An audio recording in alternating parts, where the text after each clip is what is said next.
Quantum speed reading quantum physics पर base होता है। अब क्वांटम फिजिक्स क्या होता है थोड़ा उसको समझते हैं। देखिए कोई भी चीज़ है, लोग बोलते हैं कि कोई लिखी हुई किताब ये जो नॉन लिविंग थिंग्स है जिसमें इसमें अक्षर के रूप में लिखा हुआ है, तो इसको कैसे कोई एक्सेप्ट कर सकता है बिना आँख खोल के, कैसे देख सकता है? इसका साइंस क्या है, बेसिक साइंस क्या है? देखिए जैसे ह्यूमन किससे बना है? सेल से मिल के बना है। इसी तरह कोई भी नॉन लिविंग चीज़ है वो किससे बनी है? वो बनी है एटम से मिलके बनी है, छोटे छोटे परमाणुओं से, अणुओं से मिलके बनी है। अगर उसको एटम को तोड़ेंगे तो क्या मिलेगा? एटम को तोड़ेंगे इलेक्ट्रॉन प्रोटॉन न्यूट्रॉन मिलेगा। अब आदमी का जो फंडामेंटल यूनिट है वो सेल्स है, सेल्स को तोड़ेंगे तो क्या मिलेगा? एटम मिलेगा। फिर एटम को तोड़ेंगे तो क्या मिलेगा? Electron proton neutron. यानी दोनों का चीज़ फंडामेंटल यूनिट क्या है? सेम है। Living being and non living being का फंडामेंटल यूनिट सेम है। अब इसी तरीके से हमने देखा कि मैटर के रूप में जो चीज़ दिखता है, जिसे हम अभी तक फिजिकल चीज़ कहते हैं, उसको हम जान गए कि ये दोनों चीज़ें सेम हैं। और अब देखते हैं थॉट्स क्या होते हैं। थॉट्स भी एक तरीके की वाइब्रेशन होती है। और हमने उधर देखा था एक इलेक्ट्रॉन में, एक एटम में इलेक्ट्रॉन प्रोटॉन न्यूट्रॉन है, और इलेक्ट्रॉन को जब देखा गया तो पाया गया ये कुछ नहीं है, ये एक स्पंदन करती हुई एनर्जी है। तो वो क्या हुआ? स्पंदन को करती हुई ऊर्जा या स्पंदन करती हुई एनर्जी जो है वो वाइब्रेशन है। इसी तरीके से जब हम सोचते हैं, थॉट्स क्या है? थॉट्स भी एक तरीके का वाइब्रेशन है, वाइब्रेशन क्रिएट करते हैं। इसको जब कोई इलेक्ट्रोड लगा के देखता है तो देखता है चारों तरफ से वाइब्रेशन निकलती है। अगर कोई भी आप एक भी चीज़ सोचे किसी के बारे में या कुछ भी सोचे तो यानी वाइब्रेशन आपके माइंड में चली, तभी आप सोच पाएंगे, नहीं सोच पाएंगे। यानी कि अगर आप हाथ भी यहाँ से लेके ऊपर उठाना चाहें तो बिना यहाँ वाइब्रेशन के आप हाथ नहीं उठा सकते। तो वाइब्रेशन क्या है? वाइब्रेशन और जो मैटर में हुआ दोनों चीज़ सेम है। अब इसको एक्सेप्ट करना चाहिए, और जो एक्सेप्ट कर लेता है उसके लिए वाइब्रेशन वो एक्सेप्टेबल है, जो नहीं कर पाता वो कहेगा ये पॉसिबल ही नहीं है। तो थॉट्स क्या है? थॉट्स भी एक फिजिकल क्वांटिटी है, उसको नापा जा सकता है। थॉट्स भी एक वाइब्रेशन, उसको मेजरमेंट किया जा सकता है।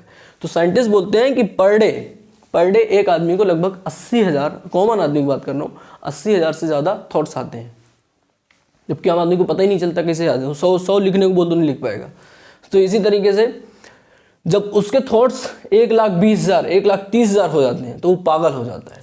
तो जो मानसिक रूप से पागल होते हैं उनमें दिक्कत क्या है? उनमें दिक्कत यही होती है कि उनके थॉट्स, एक ही थॉट्स या कुछ थॉट्स बार बार एकदम साइकिल में चलते रहते हैं, रिपीट।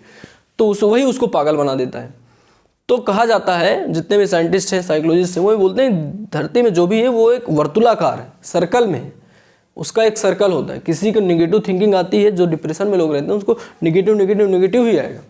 दो लोग अच्छा करने लगते हैं, अच्छा ही होता है। तो इसी तरीके से जो अर्थ राउंड में है, या आदमी का सर्कल भी एक तरीके से राउंड में है।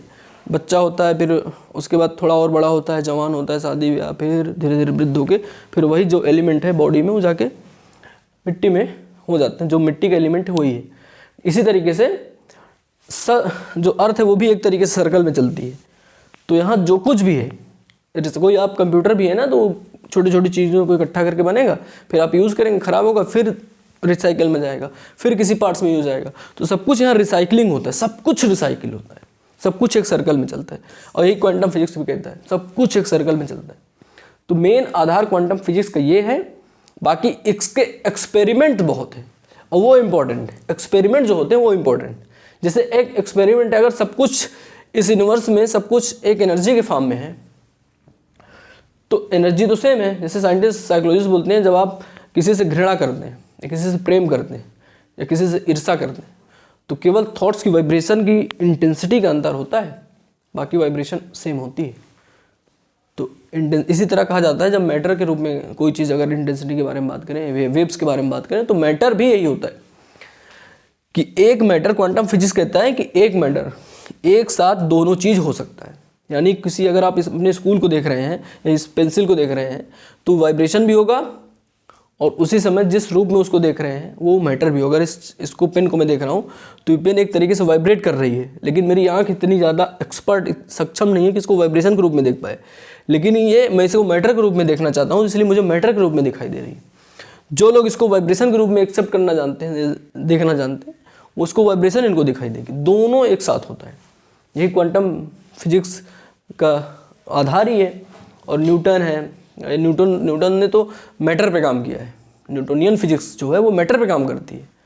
क्लासिकल फिजिक्स उसको बोला जाता है। जो न्यू फिजिक्स है, जो अभी की फिजिक्स है, जो अभी चल रहा है, क्वांटम फिजिक्स जिसको बोलते हैं, न्यू डेवलपमेंट जो फिजिक्स का हुआ है, वो यही चीज़ है। और यही फिजिक्स जो है ये मेटा फिजिक्स की बात करेगा आगे चल के। तो कहीं ना कहीं ये साइकोलॉजी से बहुत हद तक मेल खाता है, दोनों के बैकग्राउंड अलग नहीं होते। तो ये मेल आधार था क्वांटम स्पीड रीडिंग का, और क्वांटम फिजिक्स के आधार पर है, ना कि ये कोई इल्यूजनरी चीज़ है।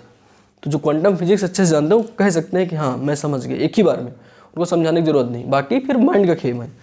इसके बाद आपने साइंस समझा, इसके बाद माइंड का खेम है। जो माइंड की साइकोलॉजी जानते हैं वो बता सकते हैं हाँ ये सब पॉसिबल है। अगर आप पूरा ध्यान हाथ में दें तो हाथ से दिखना चीज़ों को, आप हाथ से किसी चीज़ को स्कैन कर सकते हैं, आप कोस कर सकते हैं, क्योंकि ध्यान ऊर्जा है। ध्यान जिधर देंगे वो चीज़ होने लगेगी। तो मेन चीज़ यही था क्वांटम फिजिक्स का आधार।